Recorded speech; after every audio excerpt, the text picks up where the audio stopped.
बिस्मिल्लाहिर्रहमानिर्रहीम। अस्सलाम वालेकुम। क्या आपके चेहरे पर एक्नी, दाने या फिर पिंपल्स निकलने के बाद निशान बन गए हैं या फिर चेहरे पर गड़े बन गए हैं? ये गड़े ना सिर्फ चेहरे की जिल्द को मुतासर करते हैं, इंसान की खूबसूरती को मुतासर करते हैं, बल्कि बाज़ औक़ात इंसान एहसास कमतरी का भी शिकार हो जाता है और बंदा जब आईना देखता है तो परेशान हो जाता है। आईना देखने को भी दिल नहीं करता। बाज़ औक़ात बच्चे और बच्चियों की शादियां भी इन्हीं गड़ों की वजह से, इन्हीं निशानात की वजह से नहीं होती। अगर इस तरह का आपके साथ भी इशू है, मसला है, तो परेशान होने की ज़रूरत नहीं है, घबराने की ज़रूरत नहीं है। मेरा आज का प्रोग्राम आपके लिए ही है और आज के प्रोग्राम में मैं आप लोगों को 3 आज़मूदा नुस्खा जात बताऊंगा जिनके मुसलसल इस्तेमाल से इंशाअल्लाह आपके चेहरे के ऊपर निशानात ख़त्म होंगे, गड़े बनना ख़त्म होंगे और चेहरा नरमो मुलायम होगा, चेहरे के ऊपर कुदरती ग्लो आएगा। दरअसल चेहरे के ऊपर बनने वाले इन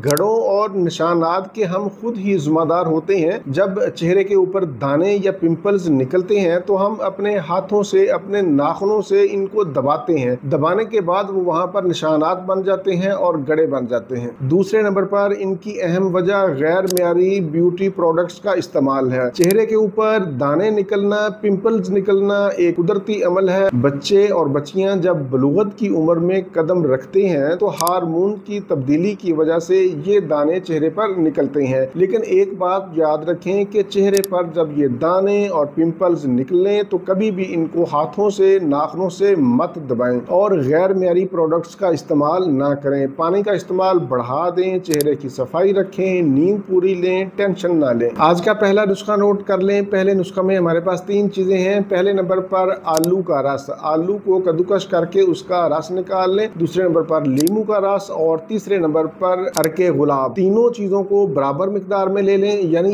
1 चम्मच अगर आपने आलू का रस लिया है तो 1 चम्मच ही आपने लीमू का रस लेना है और 1 चम्मच ही आपने अरके गुलाब लेना है। तीनों चीजों को आपस में मिक्स कर लें और इस महलूल को चेहरे के ऊपर लगाएं, निशानात के ऊपर लगाएं, गड़ों के ऊपर लगाएं। 20 मिनट लगा रहने दें और फिर ठंडे पानी से चेहरे को धो लें। आज के हमारे प्रोग्राम का दूसरा नुस्खा नोट कर लें। 1 चम्मच फ्रेश एलोवेरा जेल लेना है। अगर फ्रेश एलोवेरा जेल ना मिले तो आप बाजार वाली भी इस्तेमाल कर लें, लेकिन बेहतर यही है कि फ्रेश हो। दूसरे नंबर पर शहद आपने 1 चम्मच लेना है और तीसरे नंबर पर हल्दी आपने छोटा चम्मच चाय वाला उसका चौथाई हिस्सा लेना है। तीनों चीजों को आपस में मिला लें और इसका पेस्ट बना लें। इस पेस्ट को चेहरे पर, दानों पर और गड़े के ऊपर लगाएं। 20 मिनट तक इस पेस्ट को चेहरे पर लगा रहने दें और फिर नीम गर्म पानी से इसको धो लें। आज के हमारे प्रोग्राम का तीसरा और आखिरी नुस्खा नोट कर लें। इसमें पहले नंबर पर हमें मुल्तानी मट्टी 1 चम्मच चाहिए। दूसरे नंबर पर संदल का पाउडर 1 चम्मच चाहिए। ये संदल का पाउडर संदल की लकड़ी से बनता है और ये किसी भी पंसार स्टोर से आसानी से मिल जाएगा। दोनों चीजों को लेने के बाद मुनासिब मिकदार में अरके गुलाब डालने के बाद इसका पेस्ट बना लें और इस पेस्ट को चेहरे पर लगाएं। 20 मिनट के बाद चेहरे को ठंडे पानी से धो लें। आज के प्रोग्राम में मैंने आपको 3 नुस्खा जात बताए हैं। आप तीनों नुस्खा जात को एक ही वक्त में इस्तेमाल कर सकते हैं। मतलब एक नुस्खा को एक दिन इस्तेमाल करें, फिर एक दिन छोड़कर दूसरा नुस्खा इस्तेमाल करें और फिर एक दिन छोड़कर तीसरा नुस्खा इस्तेमाल करें। मतलब तीनों नुस्खा जात के दरमियान एक एक दिन का वक्फा होना चाहिए। आज के ये तीनों नुस्खा जात मर्दों और औरतों दोनों के लिए यकसा मुफीद है। आयली जिल्द वाले भी इस्तेमाल कर सकते हैं और ड्राई जिल्द वाले भी। ये था मेरा आज का मालूमाती प्रोग्राम चेहरे के गड़े, चेहरे के निशानात और चेहरे को नरमो मुलायम बनाने के तरीकों पर। उम्मीद है आप लोगों को ये आज का प्रोग्राम पसंद आया होगा। प्रोग्राम से मुतालिक अपनी कीमती राय का इजहार नीचे कमेंट्स में जरूर किया करें और अगर प्रोग्राम से मुतालिक कोई भी सवाल हो तो आप नीचे कमेंट्स में पूछ सकते हैं। इसी के साथ मुझे इजाजत दीजिए। दोबारा किसी नई मालूमाती वीडियो के साथ आपकी खिदमत में फिर हाजिर होऊंगा। तब तक के लिए इजाजत। अपना, अपने अहले खाना और अपने दोस्तों का बहुत ज्यादा ख्याल रखें। अल्लाह हाफिज, वस्सलाम।